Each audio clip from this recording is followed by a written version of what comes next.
నమస్కారం ETV news కు స్వాగతం ముఖ్యాంశాలు గ్రేటర్ ఎన్నికల ప్రచారానికి నేటితో తెర సాయంత్రం 5 గంటల తర్వాత మూగబోనున్న మైకులు చివరి ప్రయత్నాల్లో ప్రధాన పార్టీల అభ్యర్థులు బల్దియాలో రాత్రి వరకు ప్రచార హోరు తెలుగుదేశం భాజపా కూటమిపై కేసీఆర్ విమర్శలు అభివృద్ధి తమ హయాంలోనే జరిగిందన్న వెంకయ్య తెలుగుదేశం అధినేతపై కేసీఆర్ వాగ్బాణాలు చంద్రబాబు సతీమణి తెరాసకే ఓటేస్తారని వెల్లడి తన మద్దతు సైకిల్కేనని నారా భువనేశ్వరి స్పష్టీకరణ విశాఖలో జరిగే ఐఎఫ్ఆర్కు అంతర్జాతీయ స్థాయిలో ఏర్పాట్లు భద్రతపై ముఖ్యమంత్రి చంద్రబాబు సమీక్ష కాపులను బీసీలో చేర్చేందుకు కట్టుబడి ఉన్నట్లు వెల్లడి సారారహిత ఆంధ్రప్రదేశ్ కోసం రేపటి నుంచి కార్యాచరణ 3 నెలల గడువు నిర్దేశించుకున్న ఎక్సైజ్ శాఖ ఇతర శాఖలతో సంయుక్త దాడులు జల సమాధి అవుతున్న ఇరాక్ సిరియా శరణార్థులు టర్కీ సమీపంలో పడవ మునిగి 37 మంది మృతి గల్లంతైన వారి కోసం గాలింపు భారత్ ఆస్ట్రేలియా టీ20 సిరీస్లో నేడు చివరి మ్యాచ్ క్లీన్ స్వీపై కన్నేసిన ధోనీసేన పరువు కోసం కంగారూల ఆరాటం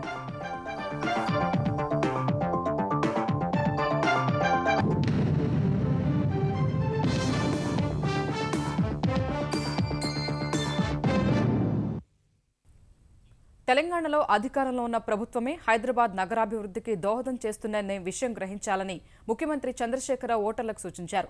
ప్రస్తుతం భాగ్యనగరంలో సమస్యలకు గతంలో పాలించిన పార్టీలే కారణమన్న ఆయన తెరాసను గెలిపిస్తే జంట నగరాలను అమెరికాలోని డల్లాస్ కంటే గొప్పగా తీర్చిదిద్దుతామని ఎన్నికల ప్రచార సభలో హామీ ఇచ్చారు.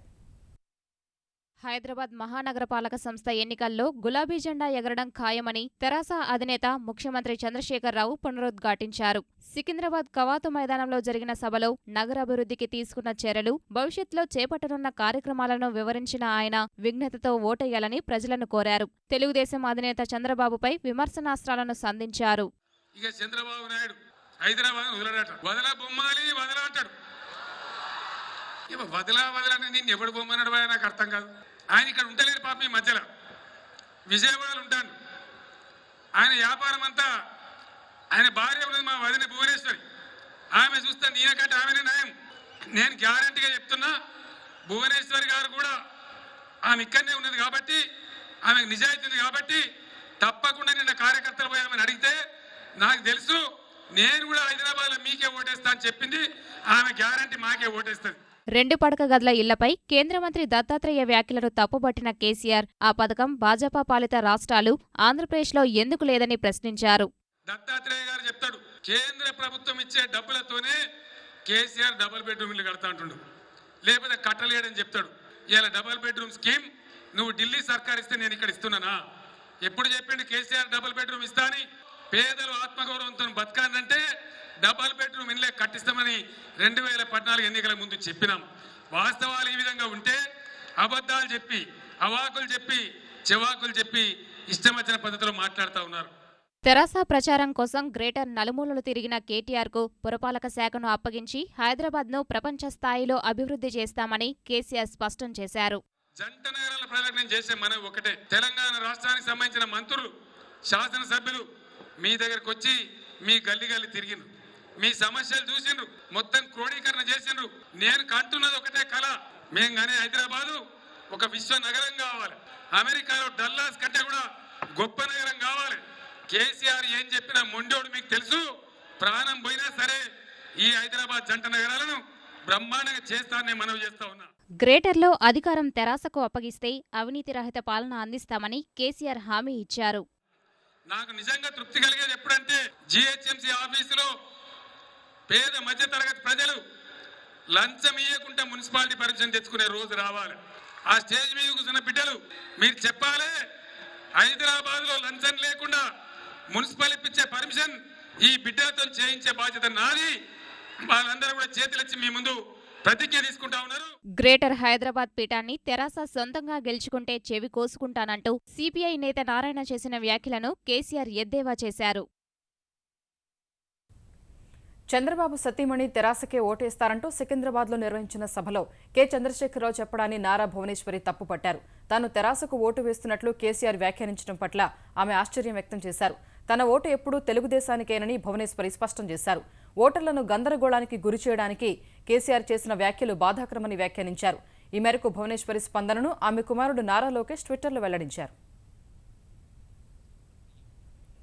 గ్రేటర్ ఎన్నికల ప్రచారానికి నేటితో తెరపడనుంది. సాయంత్రం 5 గంటలలోపు వీలైనంత మంది ఓటర్లను ఆకర్షించేందుకు రాజకీయ పార్టీలు ఉధృతంగా ప్రచారం చేయనున్నాయి. శనివారం కూడా రాత్రి వరకు నాయకులు, ముఖ్య నేతలు ఓటర్లను ఆకర్షించేందుకు తమ ప్రయత్నాలను కొనసాగించారు. బల్దియా ఎన్నికల ప్రచారానికి మరికొన్ని గంటలే మిగిలి ఉన్న నేపథ్యంలో ప్రచారం హోరెత్తుతోంది. అధికార తెరాసకు చెందిన నాయకులంతా మరోసారి తమకు కేటాయించిన డివిజన్లను చుట్టేస్తున్నారు. కవాడిగూడలో నిజామాబాద్ ఎంపీ కవిత, తెలంగాణ హోంమంత్రి నాయిని నరసింహారెడ్డి ప్రచారం చేశారు. బోలక్పూర్ డివిజన్లో తెరాస అభ్యర్థి రామారావు, అల్లాపూర్ డివిజన్లో సబీహా బేగం గడప గడపకు తిరిగి ఓట్లు అభ్యర్థించారు. మల్లాపూర్ తెరాస అభ్యర్థి దేవేందర్ రెడ్డి చాయ్ దుకాణాల్లో టీ అమ్ముతూ ఆకట్టుకునే ప్రయత్నం చేశారు. విపక్షాలు విస్తృత ప్రచారం నిర్వహిస్తున్నాయి. తెలుగుదేశం, భాజపా కూటమి తరపున తెలంగాణ తెలుగుదేశం నేతలు, ఏపీ మంత్రులు ప్రచారం చేస్తున్నారు. అంబర్పేట నియోజకవర్గంలోని 5 డివిజన్లలో భాజపా తెలంగాణ అధ్యక్షుడు కిషన్ రెడ్డి, కేంద్ర మంత్రి బండారు దత్తాత్రేయ రోడ్ షో నిర్వహించారు. తార్నాకలో భాజపా అభ్యర్థి లక్ష్మి టిఫిన్ సెంటర్లో వంటలు చేస్తూ ఛాయ్ అందిస్తూ ఆకట్టుకునే ప్రయత్నం చేశారు. భాజపా తెలుగుదేశంతోనే హైదరాబాద్ అభివృద్ధి సాధ్యమని కేంద్ర మంత్రి వెంకయ్యనాయుడు అల్వాల్ డివిజన్ ప్రచారంలో స్పష్టం చేశారు. అభివృద్ధి జరిగిన ఏ ఒక్క పథకమైనా, అభివృద్ధి జరిగిన ఏ ప్రాజెక్ట్ అయినా, అభివృద్ధి జరిగిన ఏ విషయమైనా చూస్తే అటల్ బిహారీ వాజ్పేయో లేకపోతే నారా చంద్రబాబు నాయుడు మీకు గుర్తొస్తారు. నేను కేసీఆర్ గారు కూడా చెప్పాను, ఇప్పుడు కూడా చెప్తూ ఉన్నాను, ఏ పార్టీ ఇక్కడ ఉంది, ఏ పార్టీ అక్కడ ఉందని మాకు ఆ తేడా లేదు. ప్రజలకు మేలు జరగాల, దానికోసమని మేము కేంద్రం నుంచి మీరు ఎన్ని ప్రతిపాదనలు పంపిస్తే ఆ ప్రతిపాదనలు సక్రమంగా ఉంటే అన్ని ఇళ్లు మంజూరు చేస్తామని చెప్పడం జరిగింది. ముందు 10,000 మంజూరు చేశాం, ఆ తర్వాత 46,000 మంజూరు చేశాం. కాంగ్రెస్ సైతం ప్రచారంలో దూసుకుపోతోంది. మౌలాలీలో నిర్వహించిన సభలో పీసీసీ అధ్యక్షుడు ఉత్తమ్ కుమార్ రెడ్డి, మాజీ మంత్రి సర్వే ప్రచారం చేశారు. రామ్నగర్ డివిజన్ అభ్యర్థి కల్పనా యాదవ్కు మద్దతుగా కాంగ్రెస్ నేతలు ర్యాలీ నిర్వహించారు. నాంపల్లిలో ప్రచారం చేసిన జాంబాంగ్ డివిజన్ అభ్యర్థి విక్రమ్ గౌడ్ తెరాసపై విమర్శలు గుప్పించారు.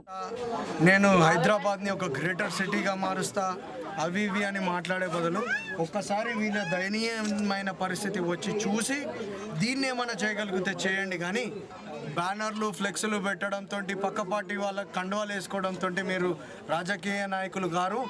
ఖచ్చితంగా జాంబాగ్ డివిజన్ నుంచి ఈ ప్రజలు నన్ను గెలిపిస్తారనే నమ్మకంతో ఉన్నాను. ఎన్నికల ప్రచారం ఈ సాయంత్రం 5 గంటలతో ముగియనుంది. తరువాత ఓటర్లను ప్రలోభపెట్టేందుకు రాజకీయ పార్టీలు వివిధ రకాల తాయిలాలతో ముందస్తుగానే సిద్ధమయ్యాయి. హైదరాబాద్ అభివృద్ధి కోసం ముఖ్యమంత్రి కేసీఆర్ ఇచ్చిన బాధ్యతను నెరవేరుస్తానని మంత్రి కె తారక రామారావు స్పష్టం చేశారు. పురపాలక శాఖ అప్పగిస్తానని కేసీఆర్ చేసిన ప్రకటనపై మాట్లాడిన ఆయన గురుతర బాధ్యత అప్పగించిన ముఖ్యమంత్రికి ధన్యవాదాలు తెలిపారు. గత 3 నెలల కాలంలో నగరంలో విస్తృతంగా పర్యటించిన తాను ప్రజా సమస్యలు తెలుసుకున్నానని పేర్కొన్నారు. తెరాస ఎన్నికల మేనిఫెస్టోలో ఇచ్చిన ప్రతి హామీని తూచా తప్పకుండా అమలయ్యేలా బాధ్యత తీసుకుంటానని కేటీఆర్ తెలిపారు. హైదరాబాద్ను విశ్వనగరంగా మార్చే తమ ప్రయత్నానికి మద్దతు ఇస్తూ నగర ప్రజలు ఈ ఎన్నికల్లో తెరాసని గెలిపించాలని కేటీఆర్ కోరారు. 2009లో జరిగిన బల్దియా ఎన్నికల్లో తక్కువ ఓటింగ్ శాతం నమోదైన వేళ ఈ మారు ఓటింగ్ శాతం పెంచేందుకు తెలంగాణ ఎన్నికల సంఘం సరికొత్త పంథాను అనుసరిస్తోంది. ఓటింగ్లో పాల్గొనడం సహా ఇతరులను ఈ దిశలో ప్రోత్సహించాలని విభిన్న వర్గాలను కోరుతూ శుభాకాంక్షల లేఖలు పంపుతోంది. నగర అభివృద్ధి కోసం ఫిబ్రవరి 2న ఓటింగ్లో పాల్గొని ముఖ్యమైన ఓటు హక్కు వినియోగించుకోవాలని ఎన్నికల కమిషనర్ నాగిరెడ్డి విజ్ఞప్తి చేస్తున్నారు. మీడియా ప్రముఖులు, ఎడిటర్లు, ఐటీ సంస్థలు, పారిశ్రామికవేత్తలు, వృత్తి విద్యా కళాశాలలు, సీనియర్ సిటిజన్లు, సాంఘిక సంస్థలు, కార్మిక సంఘాలు ఇలా వివిధ వర్గాల వారికి లేఖలు పంపుతున్నారు. హైదరాబాద్లోని ఆర్కేపురం డివిజన్లో కాంగ్రెస్, భాజపా కార్యకర్తల మధ్య ఘర్షణ చోటు చేసుకుంది. ఈ దాడిలో 4 భాజపా కార్యకర్తలు గాయపడ్డారు. రాత్రి భాజపా కార్యకర్తలు కాంగ్రెస్ కార్యాలయం వైపు వెళ్లగా అక్కడ కాంగ్రెస్ అభ్యర్థి సురేఖ భర్త భాస్కర్ రెడ్డి ఉన్నారు. అర్ధరాత్రి వేళ పనేంటని అడిగితే కొట్టారని భాజపా కార్యకర్తలు తెలిపారు. క్షతగాత్రులు 2ని ఆసుపత్రికి తరలించారు. విషయం తెలుసుకున్న భాజపా కార్యకర్తలు అర్ధరాత్రి చైతన్యపురి పోలీస్ స్టేషన్ వద్ద ఆందోళనకు దిగారు. ఈ రాత్రి 12:30 గంటలకు నీకేం పని? నాకు పెద్ద మనిషి 10 మందిలో బహిరంగంగా రావాలి, ఎందుకు వచ్చినావు అంటే నా ఇంట్లో ఎవరి ఇంట్లో కానీ వస్తా అట్లా ఇట్లా అన్నాడు. మాట్లాడే లోపలనే మాట్లాడుతూ ఇంకైనా అటాక్ చేసేసారు. మా 4-5 దెబ్బ తగినా ఆల్రెడీ కొంతమంది హాస్పిటల్ ఇంజూర్డ్ అయి ఉన్నారు. మా ప్రాణాలు పోయినా కానీ దీపభాస్కర్ రెడ్డి కారణం. ఆడోళ్ళు అనకుండా మొగోళ్ళు అనకుండా అసలు ఘోరంగా కొట్టిండు ఆయన అయితే. చిన్న పెద్ద అసలు ఎవరు రైము వీళ్ళందరూ అక్రమ్ మరి ఘోరంగా కొట్టిండు సార్. ఆడోళ్ళు అని నిలవడం ఆయనైతే చావు బతుకులు అన్నారు. ఒక ఆయనను కొడుతుంటే అయితే గోడలకేసే కొడుతున్నారు వాళ్ళైతే. వాళ్ళ ఇళ్ళ అమ్మ అక్క చెల్లెలు ఎవరు లేరా? మరోవైపు హైదరాబాద్ హైత్నగర్ డివిజన్ కాంగ్రెస్ అభ్యర్థి చంద్రశేఖరరావుపై గుర్తు తెలియని వ్యక్తులు దాడి చేశారు. ప్రచారం ముగించుకుని తిరిగి వస్తుండగా మదర్ డైరీ సమీపంలో కొంతమంది వ్యక్తులు రాళ్లతో కారుపై దాడి చేశారు. కారు పూర్తిగా ధ్వంసమవగా అందులో నుంచి తప్పించుకోవడానికి ప్రయత్నించిన చంద్రశేఖరరావును వెంబడించి కత్తులతో దాడి చేశారు. వీపు భాగాన గాయాలు కావడంతో అక్కడే ఉన్న స్థానికులు ఆసుపత్రికి తరలించారు.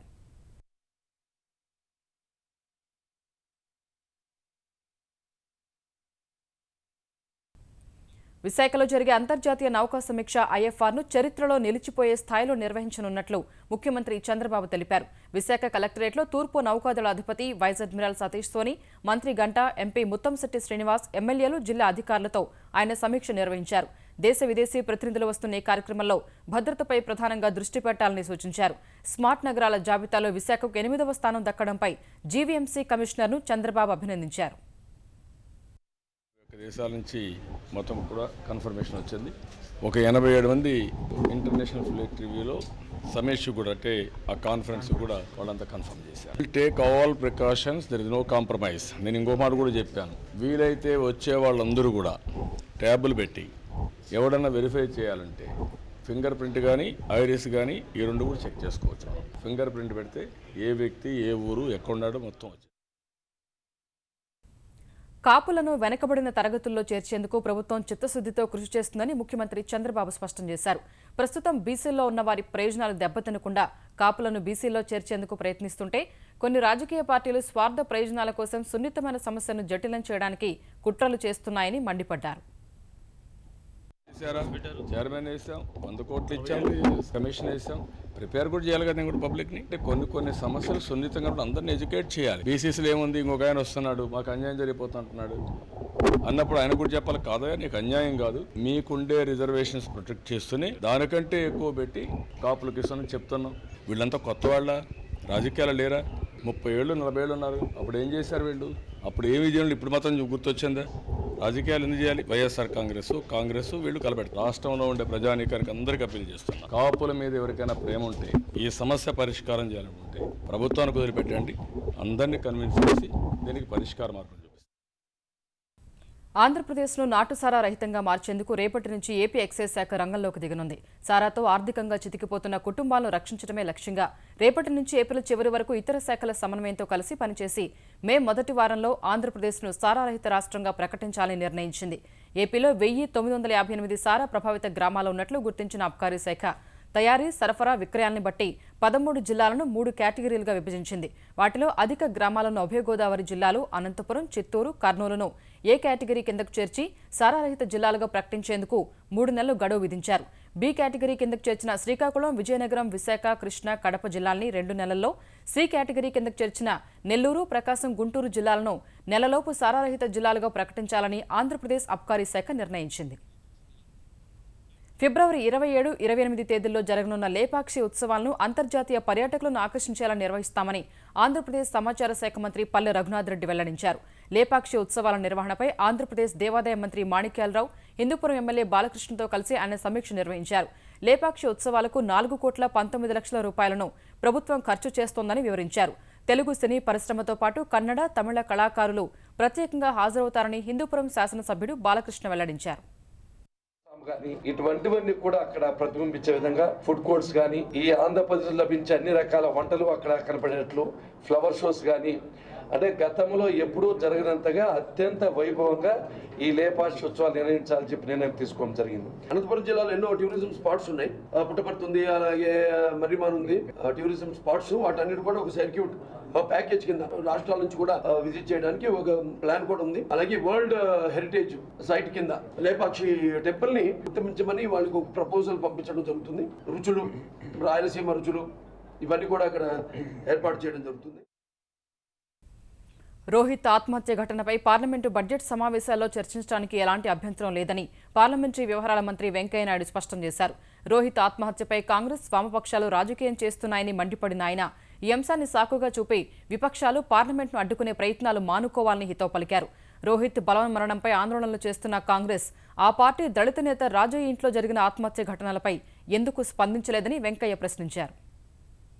కేంద్రీయ విశ్వవిద్యాలయంలో జరిగిన ఒక దురదృష్టకర సంఘటనను రాజకీయం చేసి లబ్ధి పొందాలని కాంగ్రెస్, కమ్యూనిస్టు, ఇతర పార్టీలు ప్రయత్నం చేయడం చాలా దురదృష్టకరం. దాన్ని రాజకీయం చేసి ప్రభుత్వ వ్యతిరేక ప్రచార ఉద్యమంగా దాన్ని మలిచే ప్రయత్నం చేయడం చాలా గర్హనీయం. తెలంగాణలో వరంగల్లో ఒక కాంగ్రెస్ ప్రముఖ నాయకుడి యొక్క కోడలు, బిడ్డలు అనుమానాస్పద పరిస్థితుల్లో చనిపోతే అప్పుడు పరామర్శించడం కోసం మీకు ఎందుకు వెళ్ళలేదు? మహిళల ప్రాణాలు మీకు ముఖ్యం కాదా? చిన్న బిడ్డల ప్రాణాలు మీకు ముఖ్యం కాదా? నోటిఫికేషన్లతో సంబంధం లేకుండా బీసీ స్టడీ సర్కిళ్లలో నిత్యం శిక్షణ కొనసాగిస్తామని తెలంగాణ బీసీ సంక్షేమ శాఖ మంత్రి జోగురామన్న తెలిపారు. బీసీ సంక్షేమ శాఖ వెబ్సైట్ ఆవిష్కరించిన ఆయన ఇక నుంచి స్టడీ సర్కిళ్లలో ప్రైవేటు ఉద్యోగాల కోసం కూడా శిక్షణ ఇస్తామని తెలిపారు. కళాశాల వసతి గృహాలన్నింటికీ త్వరలో పక్కా భవనాలు నిర్మించనున్నట్లు తెలిపారు. కాలేజీ హాస్టళ్లు పెద్ద ఎత్తున అవసరం. ఈ రాష్ట్రంలో కాలేజీ హాస్టళ్ల నిర్మాణం జరుగుతూనే మరి వారికి పూర్తి స్థాయిలో అన్ని రకాలు కూడా విత్ రెసిడెన్షియల్ ఏర్పాటు చేస్తేనే పై చదువులు చదువుకోవడానికి అవకాశం ఉంటుందని చెప్పి సందర్భం మనం చేస్తూ ఉన్నాం. ఆంధ్రప్రదేశ్ తెలంగాణ విభజన సమస్యలు పరిష్కరించడంలో కేంద్రం విఫలమైందని ఆంధ్రప్రదేశ్ ప్రభుత్వ మాజీ ప్రధాన కార్యదర్శి ఐవైఆర్ కృష్ణారావు అభిప్రాయపడ్డారు. కేంద్రం పూర్తి స్థాయిలో విభజన సమస్యలను పరిష్కరించి ఉంటే బాగుండేదన్నారు. 37 ఏళ్ల పాటు ఐఏఎస్ అధికారిగా వివిధ హోదాల్లో పనిచేసిన తాను బాధ్యతలను సంతృప్తికరంగా నిర్వర్తించానన్నారు. తెలంగాణ సీఎస్తో కలిసి తమ పరిధిలో ఉన్న సమస్యలన్నింటినీ పరిష్కరించానని సంతృప్తి వ్యక్తం చేశారు. ముందు చీఫ్ సెక్రటరీస్ ఇద్దరు with home secretary as a chairman ఒక కమిటీ ఉండేది. దాన్ని తీసేసి జాయింట్ సెక్రటరీకి పెట్టారు. హోమ్ సెక్రటరీ లెవెల్లో కనుక ఇష్యూస్ రిజాల్వ్ కాకపోతే హయ్యర్ లెవెల్కి పోవాలి, పొలిటికల్ లెవెల్కి పోవాలి. జాయింట్ సెక్రటరీకి రావడం అర్థం లేదు. సో అదే మెన్షన్ చేస్తూ ఇష్యూస్ చేయగలిగితే అక్కడ చేయాలి, లేకపోతే హైయర్ అప్కు హోమ్ మినిస్టర్ దగ్గరికి పంపించాలి. కానీ this will not serve any purpose చెప్పి మొన్నే ఉండేటప్పుడు. తూర్పు తీరంలో విస్తరణపై దృష్టి పెట్టిన నౌకాదళం మరో వ్యూహాత్మక స్థావరాన్ని నెలకొల్పనుంది. విశాఖపట్నంలో ఉన్న నౌకాదళ వైమానిక స్థావరం ఐఎన్ఎస్ డేగకు ప్రత్యామ్నాయంగా విజయనగరం జిల్లా బాడంగిలో 2వ ప్రపంచ యుద్ధ కాలం నాటి ఎయిర్ స్ట్రిప్ను అభివృద్ధి చేయనుంది. 80 ఏళ్ల క్రితం బ్రిటిష్ రాయల్ ఎయిర్ ఫోర్స్ ఏర్పాటు చేసిన ఈ ఎయిర్ స్ట్రిప్ నుంచి 2వ ప్రపంచ యుద్ధ సమయంలో బ్రిటిష్ విమానాలను వివిధ దేశాలకు పంపారు. 220 ఎకరాల విస్తీర్ణంలో ఉన్న ఈ వైమానిక స్థావరం 2వ ప్రపంచ యుద్ధం తర్వాత 1946లో మూతపడింది. దీన్ని అభివృద్ధి చేసి తేలికపాటి యుద్ధ విమానాలతో పాటు MiG-29K యుద్ధ విమానాల కోసం సిద్ధం చేస్తారు. ఆంధ్రప్రదేశ్ రాష్ట్ర ఎన్నికల కమిషన్ ఏర్పాటు చేస్తూ ఏపీ సర్కారు ఉత్తర్వులు జారీ చేసింది. నిమ్మగడ్డ రమేష్ కుమార్ను ఎన్నికల కమిషనర్గా నియమించింది. బాధ్యతలు స్వీకరించిన నాటి నుంచి 5 ఏళ్లు రమేష్ కుమార్ ఆంధ్రప్రదేశ్ రాష్ట్ర ఎన్నికల కమిషనర్గా కొనసాగుతారు. రాజ్యాంగంలోని 243 ఆర్టికల్ ప్రకారం 1994 పంచాయతీరాజ్ చట్టం మేరకు ఎన్నికల కమిషన్ను ఆంధ్రప్రదేశ్ ప్రభుత్వం ఏర్పాటు చేసింది. రాష్ట్ర విభజన వల్ల ఎన్నికల కమిషన్ ఏర్పాటు చేసుకోవాల్సిన అవసరం ఆంధ్రప్రదేశ్కు ఏర్పడింది. ఈ మేరకు ఏపీ పంచాయతీరాజ్ గ్రామీణాభివృద్ధి శాఖ ముఖ్య కార్యదర్శి జవహర్ రెడ్డి ఉత్తర్వులిచ్చారు. సామాజిక మాధ్యమాల్లో తన మనసు బాధ పెట్టేలా ప్రచారం జరుగుతోందంటూ కేంద్ర మాజీ మంత్రి సినీ దర్శకుడు దాసరి నారాయణరావు హైదరాబాద్ పోలీసులకు ఫిర్యాదు చేశారు. జూబ్లీహిల్స్ పోలీస్ స్టేషన్లో గత రాత్రి దాసరి తన ఫిర్యాదును అనుచరుల ద్వారా పోలీసులకు అందజేసినట్లు తెలిసింది. దాసరి కనపడటం లేదంటూ, అనారోగ్యంగా ఉన్నారంటూ తన ఛాయాచిత్రంతో కొందరు దారుణమైన వార్తలను ఫేస్బుక్, వాట్సాప్ ద్వారా ప్రచారం చేయడం బాధించిందని దాసరి ఫిర్యాదు చేసినట్టు తెలిసింది. తనపై తప్పుడు ప్రచారం చేస్తున్న వారిపై చర్యలు తీసుకోవాలని ఆయన తన ఫిర్యాదులో కోరారు. క్రికెటర్ ఇర్ఫాన్ పఠాన్ త్వరలో ఒక ఇంటివాడు కాబోతున్నారు. హైదరాబాద్ నాంపల్లికి చెందిన సఫా బేగంను ఫిబ్రవరి 4న సౌదీలోని ట్రిడాంట్ హోటల్లో పెళ్లి చేసుకోనున్నారు. ఈ మేరకు వివాహ పత్రికను నగరంలోని వధువు సంబంధికులకు పంపించారు. వధువు సఫా హైదరాబాద్లోని పుట్టి విద్యాభ్యాసం చేశారు. ఆమె తండ్రి మీర్జా ఫరూక్ బేగ్ సౌదీకి వెళ్లడంతో ఆమె తన కుటుంబంతో కలిసి సౌదీకి వెళ్లారు. ఈ క్రమంలోనే బరోడాకు చెందిన క్రికెటర్ ఇర్ఫాన్ పఠాన్తో సఫా వివాహం చేయడానికి ఇరువైపులా పెద్దలు నిర్ణయించారు. సిరియా, ఇరాక్లలోని దుర్భర పరిస్థితుల నుంచి తప్పించుకుని ఐరోపా దేశాలకు వలసపోతున్న శరణార్థుల జీవితాలు గాల్లో కలిసిపోతూనే ఉన్నాయి. ప్రపంచ దేశాలను కదిలించిన సిరియా శరణార్థి చిన్నారి ఐలాన్ కుర్దీ విషాదాంతం కళ్ల ముందు ఇంకా కదలాడుతుండగానే అలాంటిదే మరో విషాదకర ఘటన టర్కీ సమీపంలో చోటు చేసుకుంది. శనివారం టర్కీ నుంచి వలసదారులతో బయలుదేరిన పడవ మునిగిపోగా అనేక మంది చిన్నారులు, మహిళలు సహా 37 మంది జలసమాధి అయ్యారు. 75 మందిని రక్షించిన అధికారులు మరో 20 మంది గల్లంతయ్యారనే అనుమానంతో గాలింపు చర్యలు చేపడుతున్నారు. సిరియా, ఆఫ్ఘనిస్తాన్, మయన్మార్ దేశాలకు చెందిన వీరంతా గ్రీకు ద్వీపం లెస్బోస్కు పయనమయ్యారు. వారెక్కిన పడవ మరో 8 కిలోమీటర్లు ప్రయాణిస్తే అంతా అనుకున్నట్లే జరిగేది. టర్కీలోని ఐవాసిక్ సమీపంలో ఆ పడవ మునిగిపోయింది. ఐరాన్ కుర్దీ తరహాలోనే ఒడ్డుకు కొట్టుకొచ్చిన చిన్నారుల మృతదేహాలను చూసి స్థానికులు చలించిపోయారు.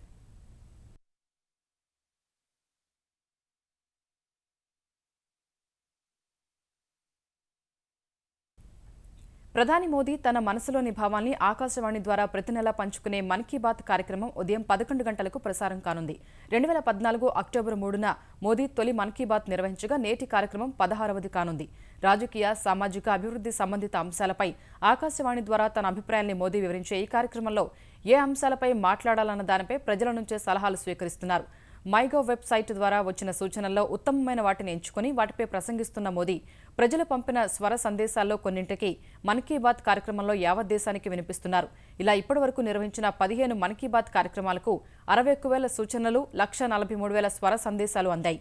నేటి మన్ కీ బాత్లో ప్రధాని ఏ అంశాలపై మాట్లాడాలన్న దానిపై ప్రజల నుంచి 2,000కు పైగా సూచనలు వచ్చాయి. పురపాలక సంస్థ కార్మికుల సమ్మె కొనసాగుతున్న వేళ ఢిల్లీలో పారిశుద్ధ్యం సమస్య తీవ్రమవుతోంది. బకాయి జీతాల విడుదలకు డిమాండ్ చేస్తూ దాదాపు 60,000 మంది పారిశుద్ధ్య కార్మికులు బుధవారం నుంచి నిరవధిక సమ్మె చేస్తుండగా ఢిల్లీలో ఎక్కడి చెత్త అక్కడ పేరుకుపోయింది. బకాయి వేతనాల విడుదలకు డిమాండ్ చేస్తూ ఇతర శాఖల సిబ్బంది ఎంసీడీ కార్మికుల బాట పట్టారు. పురపాలక సంస్థ ఆధ్వర్యంలో నడిచే ఆసుపత్రుల్లో 7,000 మంది వైద్యులు, 10,000 మంది నర్సులు, ఇతర విభాగాలకు చెందిన 12,000 మంది ఇంజనీరింగ్ సిబ్బంది విధులు బహిష్కరించడం హస్తినవాసుల కష్టాన్ని రెట్టింపు చేసింది. పరిస్థితిని చక్కదిద్దేందుకు పీడబ్ల్యూడీ కార్మికులను రంగంలోకి దించి చెత్తను తొలగిస్తున్న ఢిల్లీ ప్రభుత్వం భాజపాపై విమర్శలు గుప్పించింది. వేతనాల కోసం 2,187 కోట్లు మంజూరు చేసిన భాజపా పాలిత పురపాలక సంస్థల్లో జీతాల కుంభకోణం జరగటం వల్లే కార్మికులకు బకాయిలు చెల్లించలేదని ఆరోపించింది.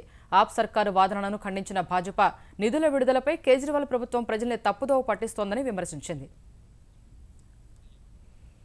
ఆంధ్రప్రదేశ్ రాజధాని అమరావతిలో ప్రపంచస్థాయి మౌలిక వసతులతో క్రీడానగరం నిర్మిస్తామని ముఖ్యమంత్రి చంద్రబాబు పునరుద్ఘాటించారు. ఒలింపిక్స్ను అమరావతిలో నిర్వహించాలనేది తన లక్ష్యమని చెప్పారు. విశాఖలో ప్రారంభమైన ప్రో కబడ్డీ లీగ్కు హాజరైన చంద్రబాబు కబడ్డీ మన గ్రామీణ క్రీడని మరింత ప్రోత్సహించాలని అన్నారు. చిన్నతనంలో తాను కబడ్డీ ఆడేవాడినని చెప్పిన చంద్రబాబు సరదాగా తొడగొట్టి క్రీడాకారులను, అభిమానులను ఉత్సాహపరిచారు. It has to be strengthened further. I am confident it will be done. But did you also used to say hi-fi like this thing? Yes. Sir? Yes. Sir, you also used to say hi-fi like this thing? Yes. ETV news సమాప్తం. నమస్కారం.